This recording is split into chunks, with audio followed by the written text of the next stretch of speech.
The Grand Council Chamber was the largest room ever built by any species in the galaxy. Its walls stretched upward for nearly a kilometer, made of crystal that had been grown over thousands of years. Light from distant stars filtered through the ceiling, casting rainbow patterns across the floor where representatives from 300 different species sat in their designated areas. Ambassador stood at the human delegation's platform, her hands resting on the cold metal railing. She was 52 years old, with gray streaks in her black hair and lines around her eyes that had deepened over the past 3 years. Behind her sat Admiral Park and 12 other members of Earth's diplomatic team. Their faces showed no emotion, but their eyes told a different story. Today was the 17th time humanity had brought evidence of genocide to this chamber. 17 times they had begged for help. 17 times they had been ignored. High Arbiter sat on a raised platform at the center of the chamber. He was a species that had ruled this council for 8,000 years. His body was long and thin, covered in silver scales that shimmered when he moved. His eyes were completely black, and they showed nothing but boredom as he listened to the human ambassador speak. The colony of 7 was attacked 4 standard months ago, Ambassador said. Her voice was steady, calm, professional. The population was 300,000. Men, women, and children. Farmers, teachers, doctors. They had no military value. They posed no threat to anyone. She pressed a button on her console, and a holographic display appeared in the center of the chamber. It showed a beautiful blue and green world, covered in forests and small oceans. This was 7 before the attack. She pressed another button. The image changed. The world was now brown and gray. Massive craters covered its surface. The oceans had boiled away.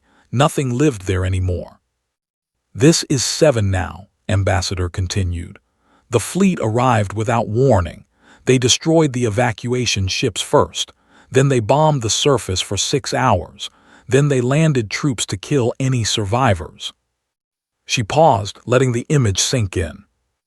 We recovered footage from a security system that survived the bombardment. I will show you what the soldiers did when they found a school filled with children who were hiding in the basement. Several council members shifted uncomfortably in their seats. Some looked away. Others watched with interest, as if they were viewing an entertaining drama. The footage played. It lasted 4 minutes. When it ended, Ambassador stood in silence. 14 million humans have died in the past 3 years, she said. 14 million. And what has this council done? She looked at High Arbiter. You formed a committee. You passed a resolution expressing concern. You sent a diplomatic mission to the Empire to discuss their behavior. They ate the diplomats. A few species laughed at this. The representative, a massive creature covered in armored plates with rows of needle-sharp teeth, smiled widely. And then, Ambassador continued, you voted to study the matter further, because they are important trading partners, because their empire controls valuable resources, because their fleet is strong and you are afraid of them. High Arbiter raised one thin hand. Ambassador, I understand your frustration, but the Council must consider all factors. We cannot simply... Cannot simply what? Ambassador interrupted. Cannot simply stop a genocide, cannot simply protect innocent lives, cannot simply do what is right. The chamber fell silent. No one interrupted the High Arbiter. Ambassador, said, his voice cold, you are new to this galaxy. Your species has only been part of the Council for 90 years. You do not understand how things work. The situation is complicated. There are treaties, trade agreements, historical considerations. We cannot act rashly. Rashly, Ambassador repeated. 14 million dead and you call justice rash. The representative stood. His name was, and he was one of the highest-ranking warlords in their empire. The humans exaggerate, he said, his voice like rocks grinding together. We have conducted limited military operations against illegal human settlements in disputed territory, Any casualties are their own fault for refusing to leave when we told them to. Those were established colonies, Admiral Park spoke for the first time, recognized by this very council. The treaty was signed by your own emperor. Shrugged his massive shoulders. Treaties change, territory changes, the weak give way to the strong. This is the natural order of things. He looked directly at the human delegation and smiled again, showing all of his teeth. Perhaps your species should learn its place. Admiral Park's hands tightened into fists, but he said nothing. High Arbiter nodded slowly. I propose that we form a new committee to investigate these claims thoroughly. We should have preliminary findings within, let us say, 18 standard months. Until then, I urge all parties to exercise restraint. 18 months, Ambassador said quietly. How many more millions will die in 18 months? Ambassador, you must understand. No, Ambassador closed her. The soft click echoed through the silent chamber. I understand perfectly. She turned to face the entire council. 300 species, thousands of representatives, the most powerful beings in the known galaxy. We came to this council believing in justice, she said. We thought that civilization meant something. We thought that when the innocent screamed for help, someone would answer. We were wrong. She began walking toward the exit. Behind her, every human in the chamber stood and followed. The United Earth government hereby withdraws from the Galactic Council. We will handle this matter ourselves. High Arbiter laughed nervously. Ambassador, please. There is no need for such drama. Return to your seat and we can discuss this reasonably. Ambassador did not turn around. We tried reason for 3 years, she said. We tried begging. We tried presenting evidence. We tried everything we could think of to make you care about murdered children. She reached the massive doors of the chamber. Now we will try something else. The doors opened, and the human delegation walked out. The chamber erupted in confused conversation. Some representatives were angry, some were amused, most were simply puzzled. Laughed loudly, good riddance. The humans were always too emotional, too weak. They will calm down and come crawling back within a few months. High Arbiter nodded in agreement. Indeed, they have nowhere else to go. The Council is the only path to galactic civilization. But in the back of the chamber, an elderly diplomat named sat very still. He was over 400 years old, and he had seen many things in his long life. He had seen species rise and fall. He had seen wars that burned across entire sectors. And he had studied humans. A young aide leaned toward him. Elder, what do you think will happen? Was silent for a long moment. When he spoke, his voice was barely a whisper. I think, he said slowly, that the galaxy has just made a terrible mistake. The young aide looked confused. But they are just humans, a young species. They have only a few hundred ships. That we know of, replied, that they have shown us. He closed his ancient eyes. Humans are strange creatures. They smile when they are angry. They stay calm when they are planning violence. They show weakness when they are strong. He opened his eyes and looked at the doors where the humans had disappeared. And they never, ever forget those who harm their children. The chamber continued its loud debate, already moving on to other matters. No one noticed the old diplomat shaking his head sadly. The galaxy had just ended an era of peace. It simply did not know it yet. 3 months passed after the humans walked out of the council chamber. In that time, something strange happened. Nothing. The humans simply disappeared. Their trading ships stopped arriving at galactic ports. Their diplomats abandoned their offices on dozens of worlds. Their tourists, their merchants, their scientists, all of them quietly packed their belongings and went home. At first, the council thought this was a negotiating tactic. They expected angry messages, threats, demands. They expected the humans to come back and apologize for their emotional outburst. But there was only silence. High Arbiter sent 3 different diplomatic missions to Earth's borders. None of them were allowed to enter. The human patrol ships were polite but firm. No visitors, no exceptions, no explanations. They are sulking, told the Council.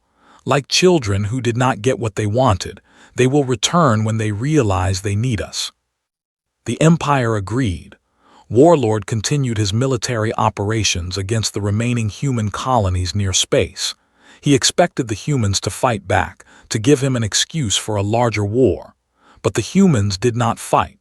They simply evacuated. Every man, woman, and child was loaded onto transport ships and taken away.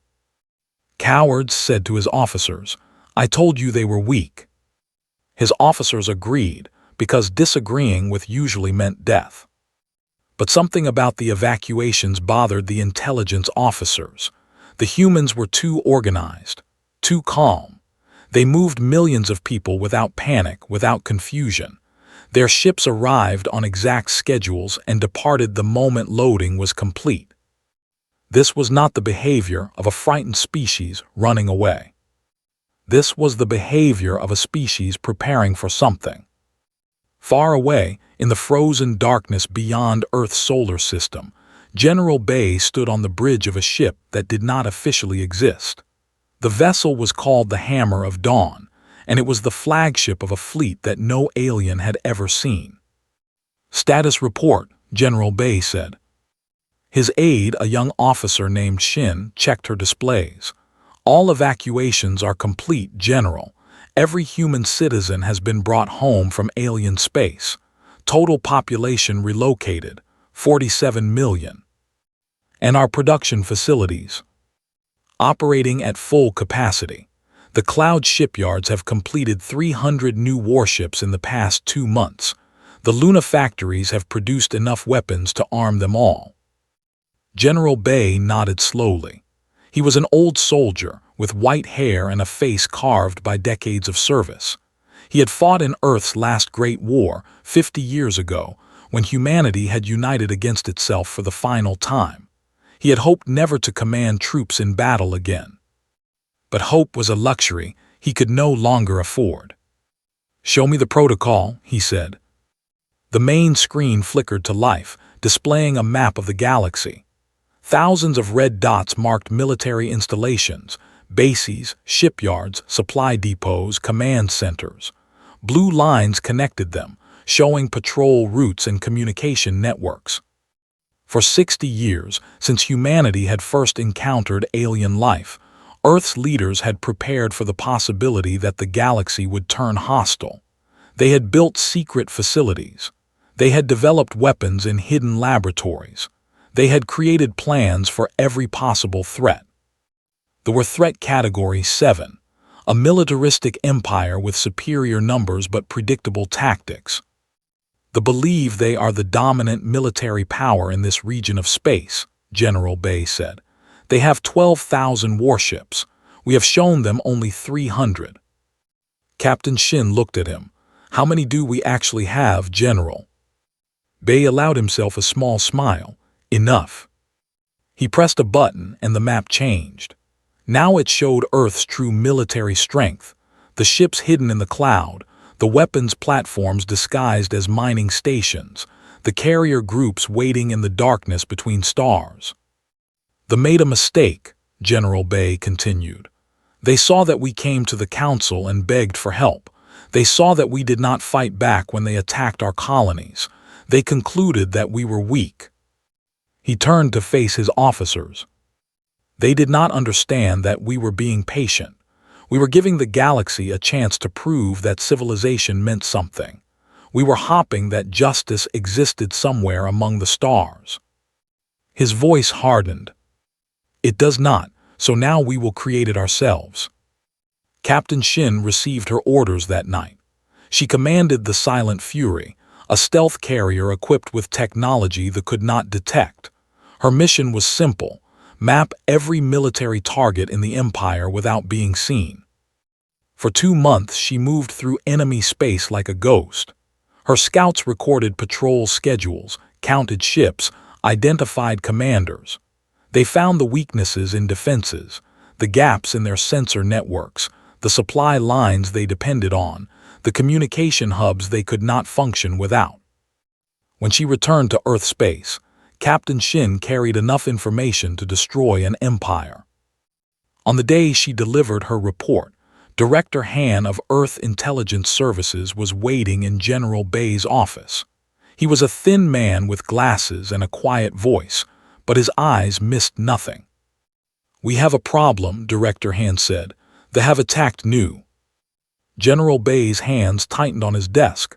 "Casualties. 2 million dead. They used biological weapons. The entire colony is gone." The room was silent for a long moment. "When?" General Bay asked. "Yesterday. Led the attack personally.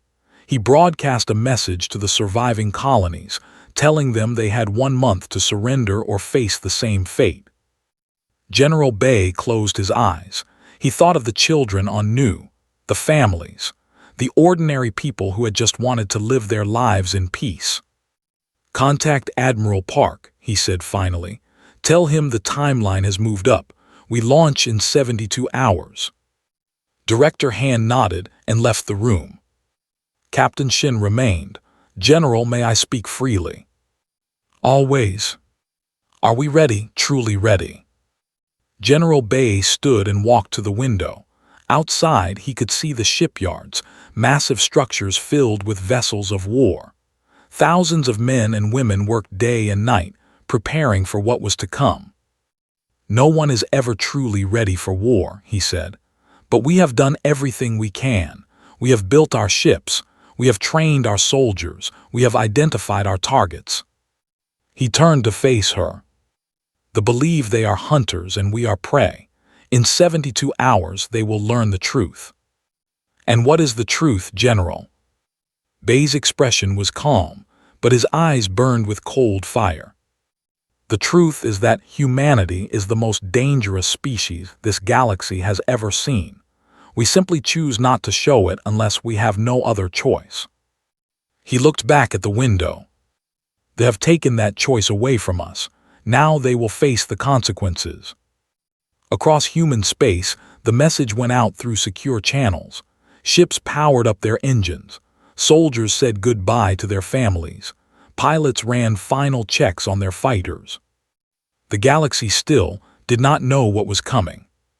In the council chamber, High Arbiter discussed trade agreements and mining rights. In the Empire, Warlord celebrated his victory on New with a feast. And in the darkness between stars, the human fleet began to move. The silence was about to end. Thunder was coming. Warlord was eating his morning meal when the alarms began. He was in his personal chambers on the command station orbiting Eth. The meal consisted of raw meat from a dozen different creatures, some of them still moving, enjoyed eating things that could feel fear. The alarm was loud, piercing, and completely unexpected. Dropped his food and grabbed a communication device. "What is happening?" he demanded. The voice that answered was shaking. "Warlord, we have contacts, many contacts. They appeared from faster-than-light travel without warning. They are everywhere." "Everywhere? What do you mean everywhere?"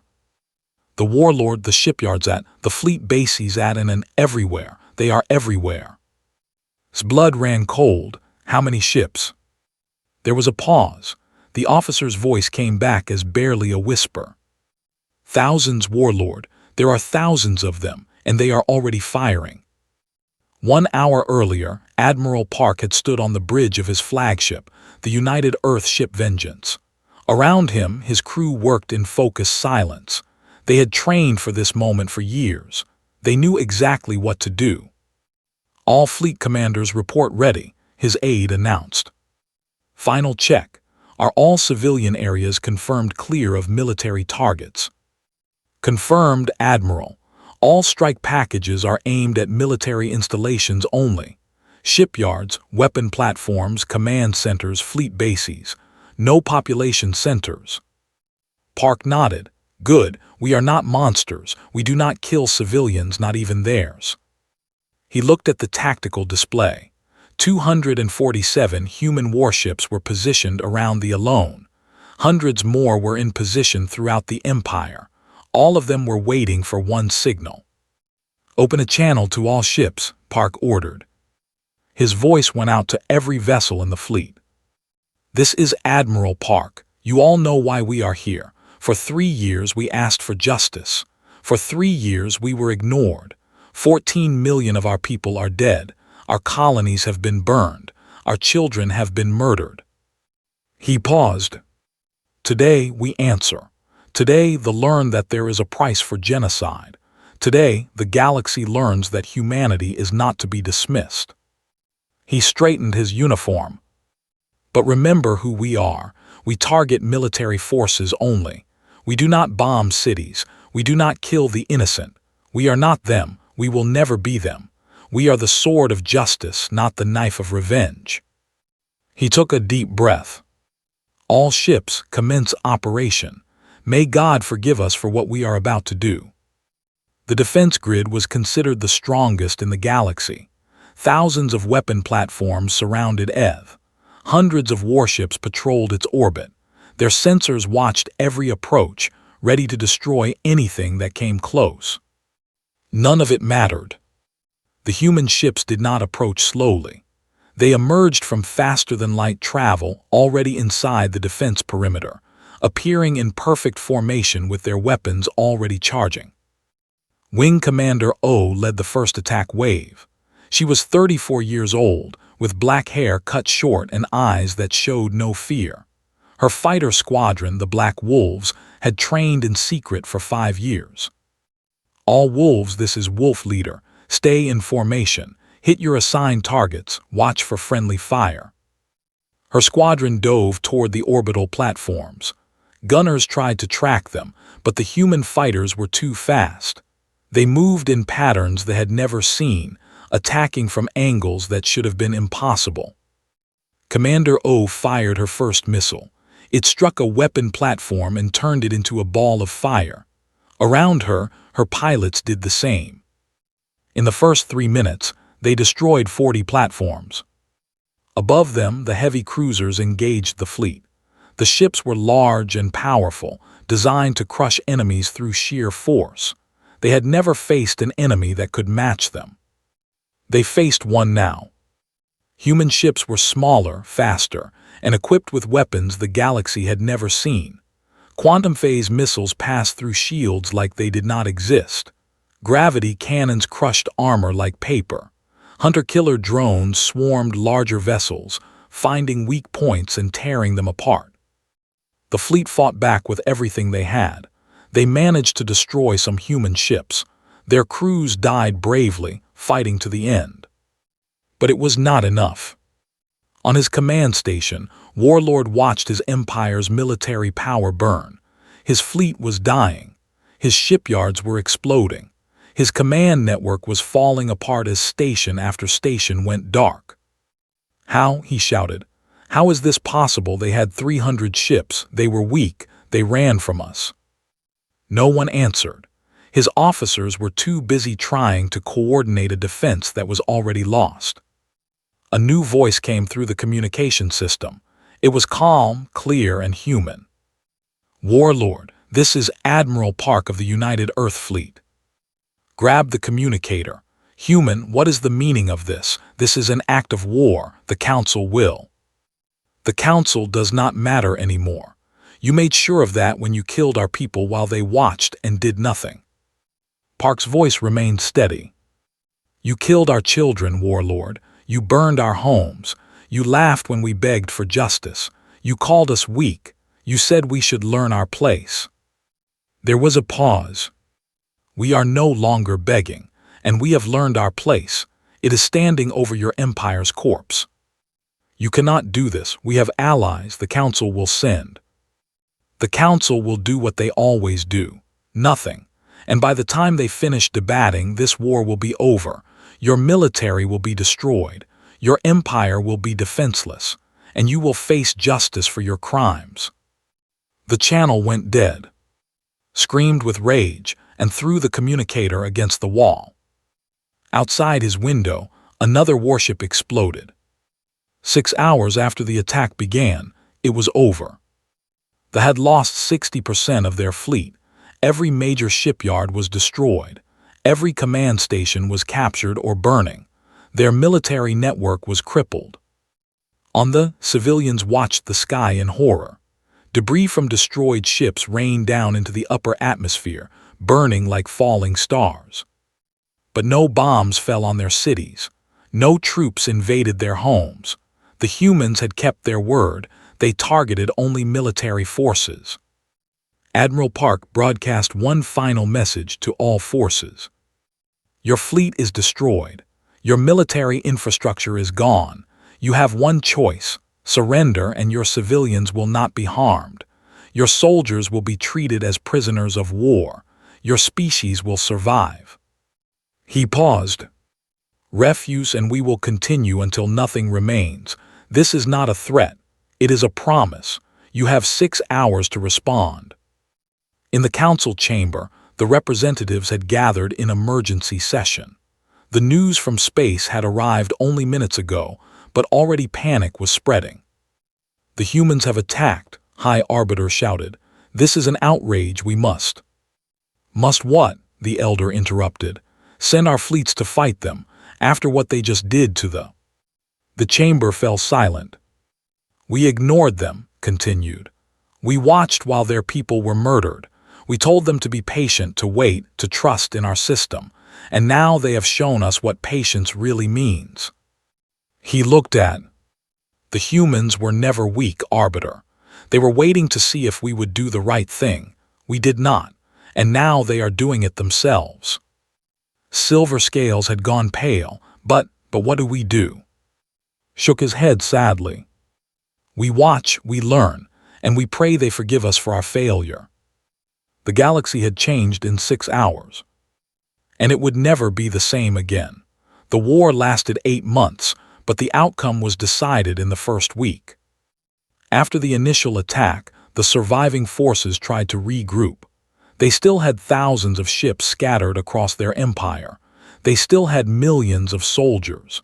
They believed they could fight back. They were wrong. Admiral commanded the Second Fleet, and her mission was different from Admiral Park's. While Park destroyed military targets, went after something else entirely. Slaves. The Empire had enslaved dozens of species over the centuries. Billions of beings worked in their mines, factories, and farms.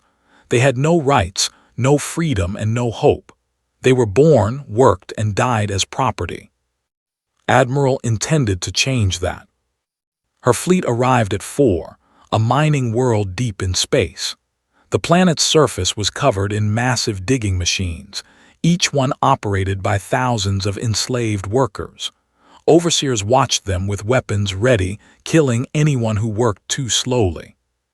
This is Admiral of the United Earth Fleet, her voice broadcast across the planet.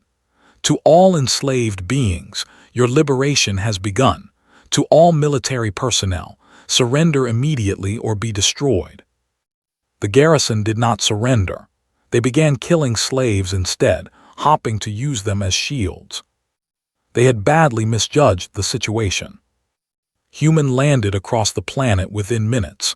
Soldiers in powered armor moved through the mining complexes, precise and deadly. They did not miss. They did not hesitate. Every who raised a weapon died. By the end of the day, 4 was free.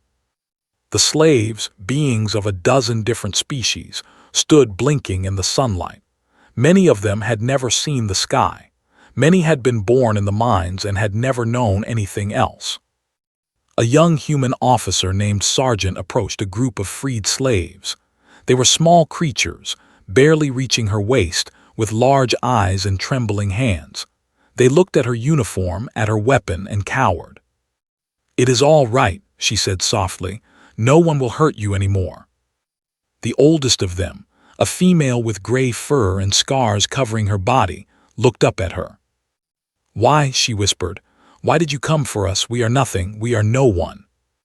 Sergeant knelt down so she was at eye level. "Because no one should be nothing," she said. Because every life matters, because this is what humans do." The old female stared at her for a long moment. Then she began to cry.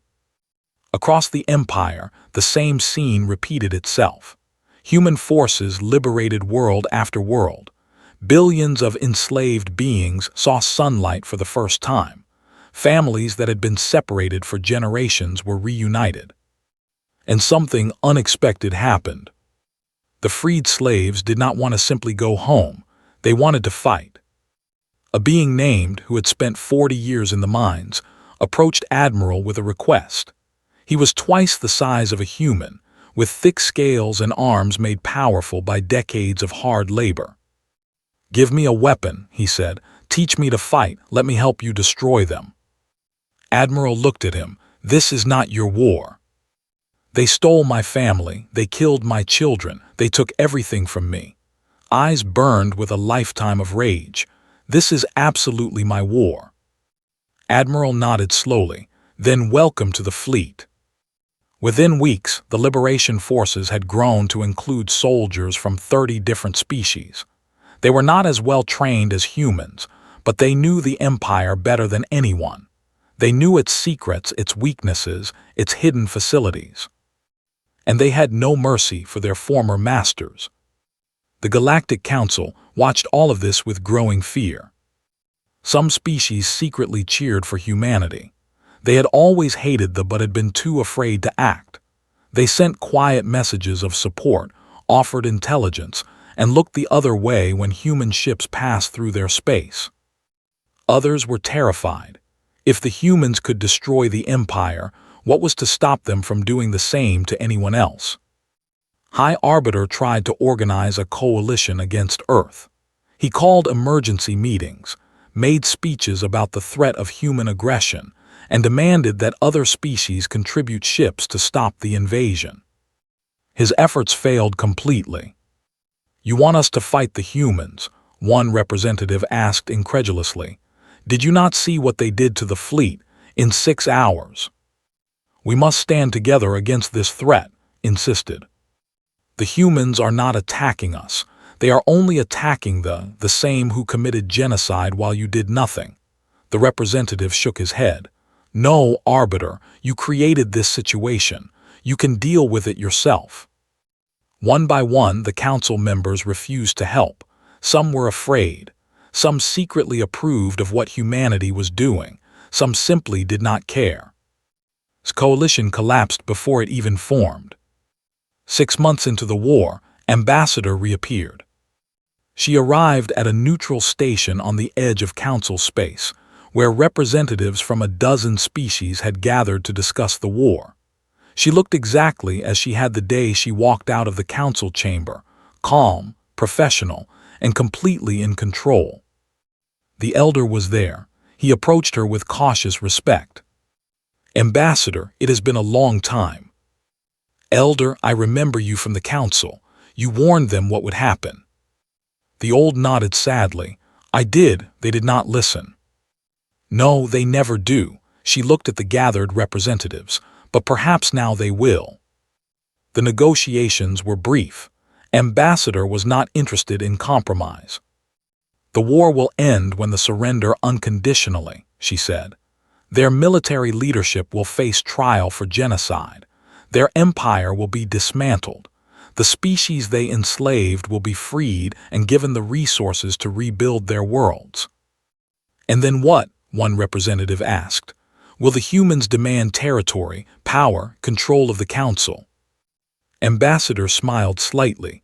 It was not a warm smile. "We do not want your territory. We do not want your power. We certainly do not want your council." She stood up and looked at each representative in turn. "What happens next depends entirely on what the galaxy has learned from this experience. You ignored genocide because it was convenient. You abandoned the innocent because helping them was difficult. You chose comfort over justice."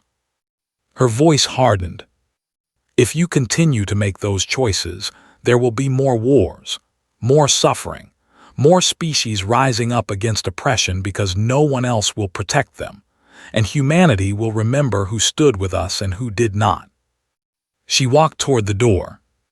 "The choice is yours, make it wisely." After she left, the representatives sat in silence. Finally, Elder spoke. "She is right, all of it. We failed.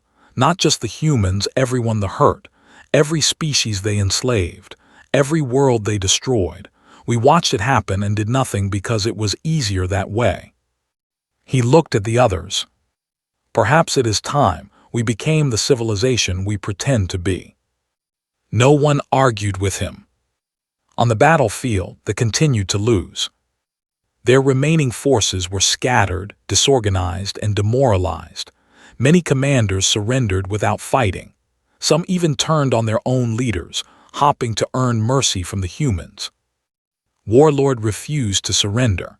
He gathered his most loyal forces around him and prepared for a final stand on a remote fortress world. It would be his last battle. And he knew it. The fortress world was the last stronghold of resistance. Warlord had gathered every ship, every soldier, every weapon he had left. His forces numbered in the hundreds of thousands. His defenses were the strongest ever built. He had sworn to die before surrendering to the humans. He got his wish. Admiral Park led the final assault personally. His fleet surrounded the fortress world, cutting off all escape. Then the ground forces landed. The battle lasted 3 days. Soldiers fought with desperate fury. They knew what awaited them if they lost: trials, punishment, the end of everything they had built. They fought for every building, every corridor, every room. But the humans did not stop. They could not be intimidated. They could not be broken. General Bay led the assault on command bunker. He was too old for ground combat, his officers said. He should stay on the ships where it was safe. He ignored them. "Those are my soldiers dying out there," he said. "I will not ask them to do what I will not do myself." He was the first through the bunker doors. They found in his throne room, surrounded by his personal guard. The warlord was massive, nearly 3 meters tall, covered in armored plates that had deflected a dozen wounds. His needle teeth were bared in a permanent snarl. "Humans," he spat, "you should have stayed in your little corner of the galaxy. You should have accepted your place." General Bay stepped forward. His armor was scorched and dented. Blood ran from a wound on his head, but his eyes were steady. "Our place," he said quietly, "is wherever we choose to stand." Roared and charged. The fight was brief. The warlord was strong, but General Bay had not survived 50 years of military service by being slow. He stepped aside, drew his sidearm, and fired 3 times. Fell.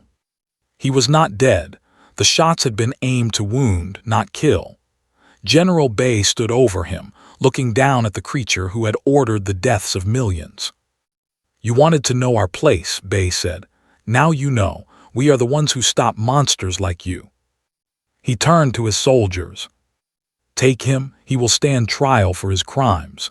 He will answer for every life he took." The war was over. 3 months later, the trials began. Warlord and 47 other leaders were brought before a tribunal. The court included judges from a dozen species, humans, and representatives from every species that had enslaved. The evidence was overwhelming: recordings of massacres, orders signed by himself, testimony from survivors, from freed slaves, from officers who had witnessed the atrocities. The trials lasted 6 weeks. Was found guilty of genocide, crimes against sentience, and countless other offenses. He was executed on a gray morning, in front of representatives from every species his empire had harmed. He died as he had lived, angry, defiant, and completely without remorse. Other leaders received different sentences. Some were executed. Some were imprisoned for life. A few, who had shown mercy to slaves or refused to follow criminal orders, were given lighter punishments. The people themselves were not harmed. President addressed this directly in a speech broadcast across the galaxy. "We did not fight this war to destroy a species," he said. "We fought to stop a government that committed genocide. The ordinary people of the empire are not our enemies. They are victims of their own leaders, just as our people were victims." He looked directly into the camera. "We will help them rebuild. We will teach them that there is another way to live. We will show them that strength does not require cruelty and power does not require oppression. This is who we are. This is what humanity means." The reconstruction took years. Human engineers helped rebuild worlds that weapons had destroyed, including some of their own colonies. Human teachers opened schools for freed slaves, teaching them skills they had never been allowed to learn. Human doctors treated wounds that had festered for generations. And slowly something changed. The galaxy began to see humanity differently. They were not the aggressive newcomers the Council had dismissed. They were not the weak species they had underestimated. They were something else entirely, a people who would fight with terrifying power when pushed, but who chose mercy over vengeance when the fighting stopped. The Galactic Council convened 1 year after the war ended. The chamber looked the same as always, but the mood was completely different. High Arbiter was gone, removed from power by his own people after his failures became undeniable. The new High Arbiter was unnamed, the elder who had warned what would happen when the humans walked out. Ambassador returned to the chamber. This time she did not beg. "The old council failed," she said simply. "It was built on the principle that powerful species could do whatever they wanted, and weaker species had to accept it. It created a galaxy where genocide was an inconvenience, not a crime, where slavery was a trade issue, not an atrocity." She looked at the gathered representatives. "We propose something different." Her proposal was simple but revolutionary. Binding resolutions, actual enforcement, a joint military force that would act when genocide occurred, not debate for years while people died. Equal voice for every species, including those that had been enslaved. Mandatory protection for civilian populations, regardless of political considerations. "We do not ask to rule you," Ambassador said. "We do not want to be the galaxy's police, but we will never again watch innocents die while councils deliberate. If you want humanity as a partner, this is what we require." The vote took less than an hour. The new charter passed overwhelmingly. Outside the chamber, Admiral Park stood watching the stars through a massive window. The elder approached him quietly. "You could have conquered everything," said. "After the fell, no one could have stopped you. You could have made humanity the rulers of the galaxy." Park nodded slowly. "We could have." "Why did you not?" Park was quiet for a long moment.